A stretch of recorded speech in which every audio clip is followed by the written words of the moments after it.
You ever have that one friend who keeps making the same mistake over and over and you keep jumping in to fix it? Yeah, I've been that guy. I thought if I just gave more advice, sent more motivational quotes, listened for hours again and again, maybe this time they'd finally change. Spoiler alert, they didn't. And I was left feeling drained, frustrated, and honestly, kind of stupid. Let me just say it clearly. Trying to save someone who doesn't want to change will wreck you.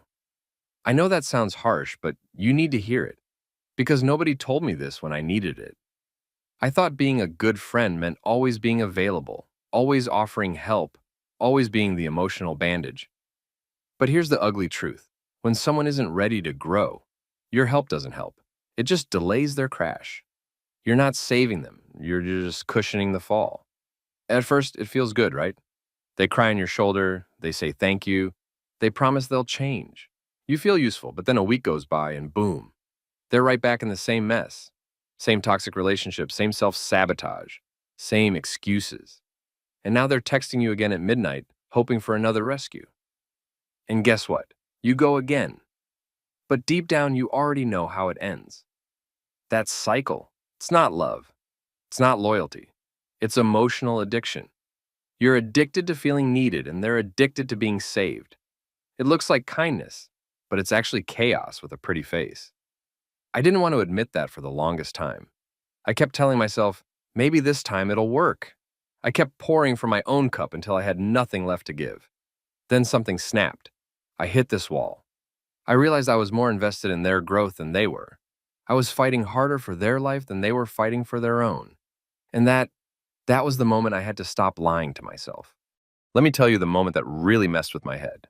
I had this friend, we'll call him Jay. Jay always had drama. Lost his job. I helped him fix his resume.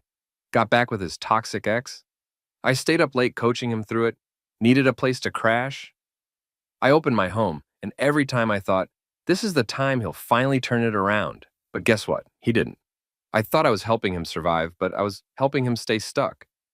Every time I gave him a soft landing, he had no reason to change. There was this one night he called me, crying again, saying he messed everything up. I dropped what I was doing, talked him through it, and gave him a whole plan to fix things. You know what he did the next day? Ignored me, like completely vanished for a week. And when he finally came back, it was the same story all over again. I felt stupid. I was mad. But mostly, I felt used. And that's the thing, some people don't want to be helped. They want attention. They want comfort. They want someone to blame when things go wrong. And if you're not careful, that someone becomes you. You'll think you're saving them, but what you're really doing is playing therapist, life coach, financial advisor, and punching bag on repeat. Here's the part that hurts.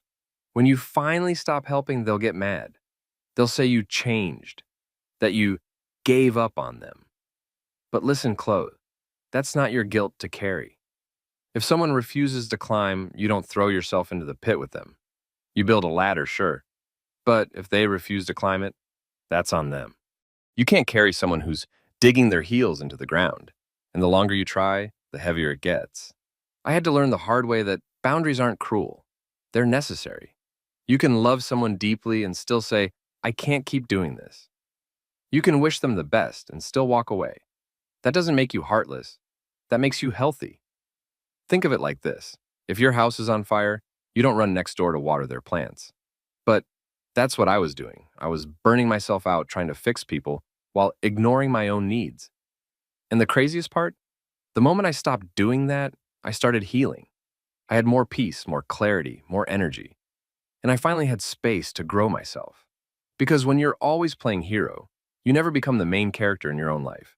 You're always stuck in their story. And trust me, they're not writing you a happy ending. So I started asking myself the hardest question, why do I feel the need to save everyone? And the answer hit me like a brick. I was scared that if I stopped being useful, I wouldn't be loved. Helping people was my way of earning my place, of feeling worthy. But love that you have to earn, that's not love. That's a transaction. And you don't need to buy your worth with sacrifices. You don't need to bleed for people to prove you care. I remember one night I couldn't sleep. I was just lying there thinking about all the times I dropped everything for people who wouldn't do the same for me. It hurt. I kept asking myself, was any of that even worth it? And the truth, some of it wasn't. But not because I didn't care. It It wasn't worth it because they didn't care enough to meet me halfway. Helping someone should feel like teamwork, not like dragging dead weight. I started to realize that real change doesn't come from advice. It comes from discomfort. Sometimes the best thing you can do for someone is let them feel the full weight of their decisions. Let them fall. Let them sit in the mess. Not because you're mean, but because you're finally giving them the space to take responsibility. We always think, if I don't step in, who will? But maybe that's the point. Maybe no one should. Maybe it's their time to finally face themselves without a safety net. And maybe, just maybe, that's the only way they'll finally grow. And I get it. Walking away feels brutal. It feels cold. But staying in that cycle? That's even colder.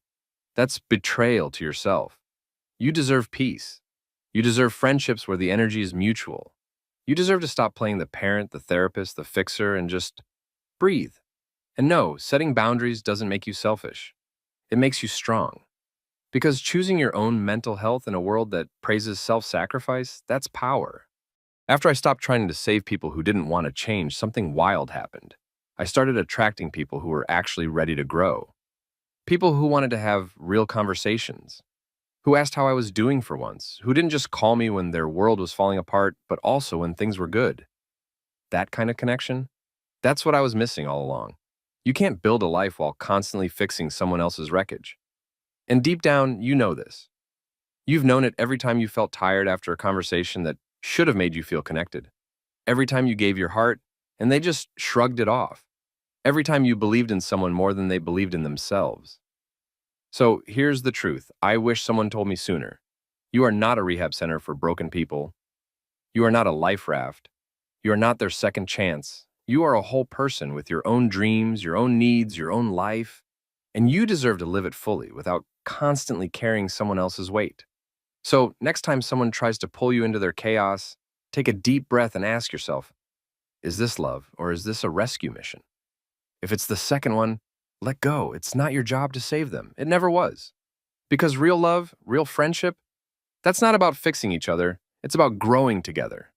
And anyone who refuses to grow has no place in your future.